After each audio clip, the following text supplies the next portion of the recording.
Hi, Hi, let's start. hi. I am Krishna Agrawal. I am a second year MBBS student at AIMS New Delhi. मैंने NEET 2018 में दिया था and I am an IIB alumni. आपने doctor बनना क्यों चुना? Well actually मेरे parents ने ही मेरे लिए चूज़ कर लिया था कि मुझे डॉक्टर बनना है, क्योंकि मेरे पेरेंट्स भी डॉक्टर है और दूसरे मेंबर्स भी मेरे फैमिली में डॉक्टर है, तो वो चाहते थे कि मैं भी डॉक्टर बनूं, तो इसलिए वही मुझे बार बार कहते रहते थे कि तुझे MBBS ही करना है। और फिर मुझे भी इसमें इंटरेस्ट आने लग गया। देन फिर फाइनली मैंने 11th में PCB स्ट्रीम ही चूज़ कर ली। क्या आपका कोई प्लान बी था? अगर डॉक्टर नहीं तो फिर क्या बनना चाहते आप? ऐसा कोई प्लान बी नहीं है, बट एक एडिशनल प्लान है कि अभी मैं MBBS कर रहा हूँ। MBBS के बाद I can try for civil services, मतलब मैं सोच सकता हूँ कि मैं सिविल सर्विसेज में जाऊँ।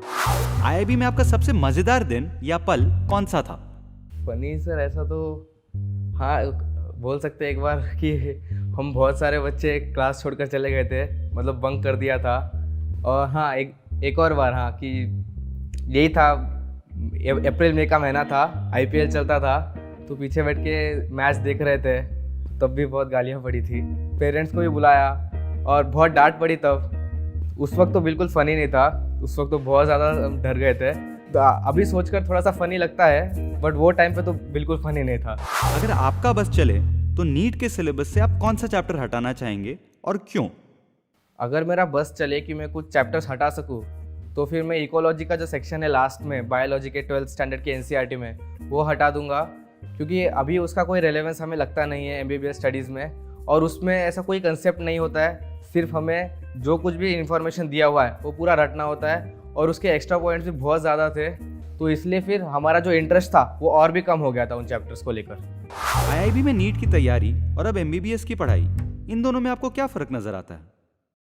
डिफरेंस मेन तो मुझे ये लगता है कि वो टाइम पे मैं सिर्फ स्टडी करता था, पूरा टाइम हम मेरे घर पे रहता था, मेरे रूम में। जो नीट का स्टडी था वो 2 साल में हमें बस फिक्स सिलेबस था PCB का, हमें बस वही करना था, और प्लस हमारे पास टीचर्स का और पेरेंट्स का बहुत अच्छा सपोर्ट हुआ करता था। लेकिन अभी मतलब ऐसा कोई फिक्स सिलेबस होता नहीं है, प्लस स्टडीज़ के साथ साथ बाकी भी बहुत सारी चीज़ें होती है जिसमें हम पार्टिसिपेट मतलब करते हैं, करने का मौका भी मिलता है। अब मम्मी पापा भी बोलते हैं कि स्टडीज़ के साथ साथ बाकी भी, अब तू बाहर गया है तो सारे एक्स्ट्रा करिकुलर एक्टिविटीज़ में पार्टिसिपेट करना, बाकी स्किल्स डेवलप करना, और प्लस अभी दूर चले गए हैं, नांदेड़ में नहीं है, तो जो सपोर्ट था पेरेंट्स का और जो टीचर्स का सपोर्ट हुआ करता था वो अब नहीं है।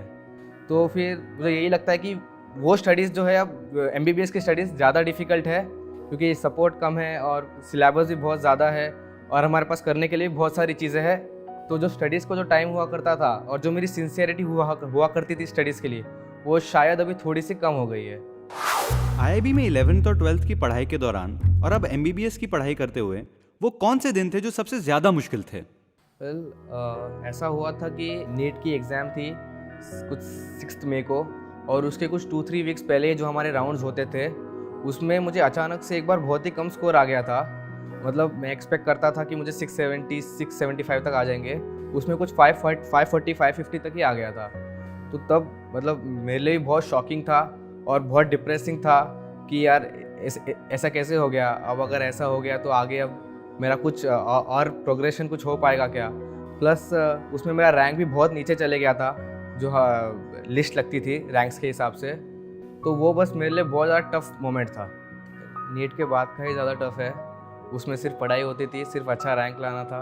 अभी ऐसा नहीं है, अभी अब पेरेंट्स से भी दूर रहते हैं, तो फिर बाकी बहुत सारी चीज़ें होती है जो हमें एक्स्ट्रा करिकुलर एक्टिविटीज़ जो करनी है, प्लस स्टडीज़ में भी हमें अच्छे मार्क्स लाना ही है, उसका भी एक प्रेशर होता ही है।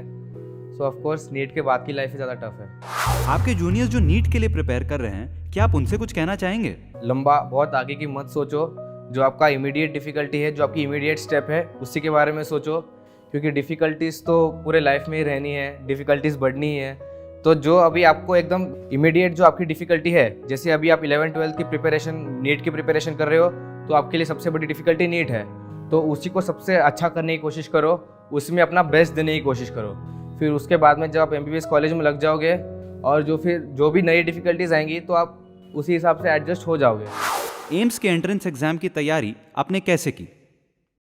मेरा ऐसा एम्स टारगेट नहीं था, मेरा नीट ही टारगेट था। लेकिन फिर नीट की एग्ज़ाम मैंने दी और आंसर की आई तो मुझे बहुत ज़्यादा अच्छे मार्क्स आ गए थे उसमें। तो फिर मुझे कॉन्फिडेंस आया कि नीट में इतना अच्छा स्कोर कर सकता हूँ तो मैं एम्स भी क्रैक कर सकता हूँ। और फिर नीट के बाद जो 20 डेज़ मिले थे, मैंने एम्स की जो थोड़ी बहुत एक्स्ट्रा प्रिपरेशन चाहिए होती है एम्स को, वो उसी टाइम पे की थी। आईआईबी आइकन्स कहे जाने पर आपको कैसा लगता है? Well, it feels very proud कि जो हमने मेहनत ली थी 2 साल उसका रिकॉग्निशन मिल रहा है। एंड इवन टुडे इतना जो रिकॉग्निशन मिला है कि मेरे पेरेंट्स भी बहुत प्राउड है। उन्हें भी बहुत लोग बोलते हैं कि आप कृष्णा के फादर हो, तो इसलिए वो भी बहुत ज़्यादा प्राउड होते हैं और उनको देख के मुझे भी बहुत ज़्यादा खुशी होती है।